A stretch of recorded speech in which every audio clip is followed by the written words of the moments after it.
Hello, I'm your host Remy, and this is Gr8-bit, the show that might have been dropped on its head a few many times in childhood. Today we look at the most well-known bad guy, or turtle, in video games. Bowser Koopa, King of the Koopa Troop, Conqueror of Yoshi's Island, and Grade A brain damage victim. What? Bowser has been doing the same old routine for just under 3 decades now. Kidnap princess, build castles, forts, airships, or even planets to stop an oddly acrobatic plumber from getting to him and saving the girl, and then cause havoc. But maybe that's just the only thing he can think of. And maybe Peach is just a means to an end. Or maybe started out that way. But maybe Bowser's business is really just with Mario. Maybe this is just some grudge that continued into adulthood because of a great physical trauma from his early years.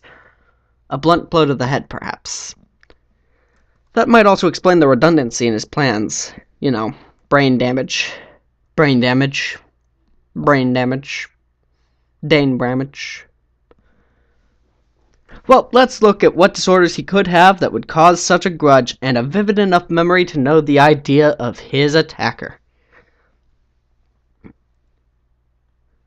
Personality disorders like autism can let you remember things and memorize them for a long time, sometimes to a point of obsession. Not usually to a point of hatred or offensive action, though. So let's just knock that right off our list. Paranoid personality disorder is the constant fear that someone will harm you, physically, mentally, or otherwise. This can lead to grudges, not usually in the way Bowser has shown, though. Post-traumatic stress disorder, or PTSD, is a mental disorder that is caused by physical trauma upon your body or mental state. It causes flashbacks to the traumatic moment or moments, which can sometimes lead to the need for vengeance or closure. This sounds right, but what trauma might have caused all this? Maybe 10 pounds of egg flying into your face at over 20 miles per hour. At the end of Yoshi's Island, Baby Mario and Yoshi come into contact with Baby Bowser. Bowser wakes up and says, "What kind of green donkey is that?"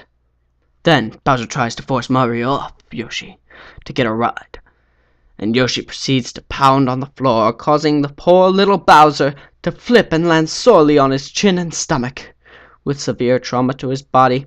When Kamek sees this, he thinks quickly and turns Baby Bowser into a giant monster twice as big as his castle. This somehow moves him miles away. Boss fight logic? Yoshi begins hitting Bowser in the head with giant eggs over 3 times the size of his normal eggs. Since normal Yoshi eggs are just like ostrich eggs, they have a weight of about 3.3 pounds. So these eggs are about 10 pounds, give or take. And judging by the length of Yoshi's body, he can throw an average of about 5 yards in 0.5 seconds. That's 20 miles per hour. Not a grade A baseball player, but that would still hurt a lot. So now we found our trauma.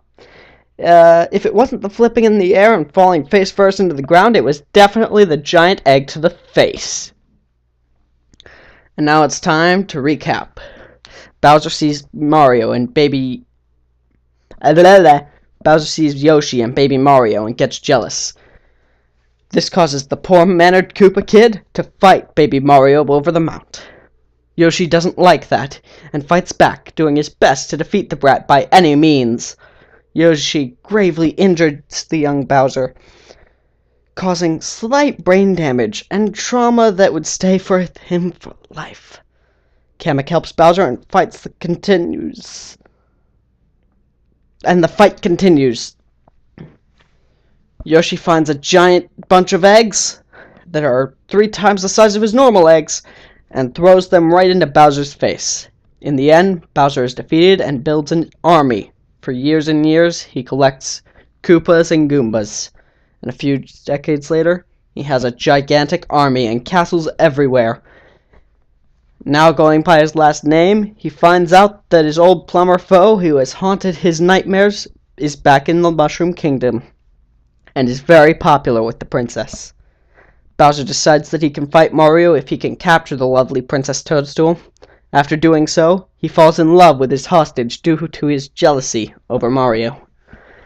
And when Mario comes to Bowser's lair, he does not recognize the large King Koopa that he sees before him now. Only wanting his princess back, Mario attacks Bowser, as flashbacks cause Bowser to be less than stellar at fighting or planning, and he leaves an axe where Mario could reach it. After his second defeat at the hands of Mario, he tries the only trick he knows to finally kill the Italian menace: kidnapping Peach Toadstool. This continues until his much smarter son Bowser Jr. is born, and Sunshine, Super Mario Sunshine, starts on a smarter note.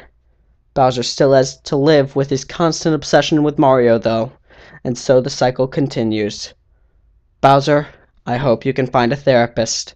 But until next time, this has been Gr8-bit. Be sure to like, favorite, and subscribe, and I'll see you on Remy Reviews.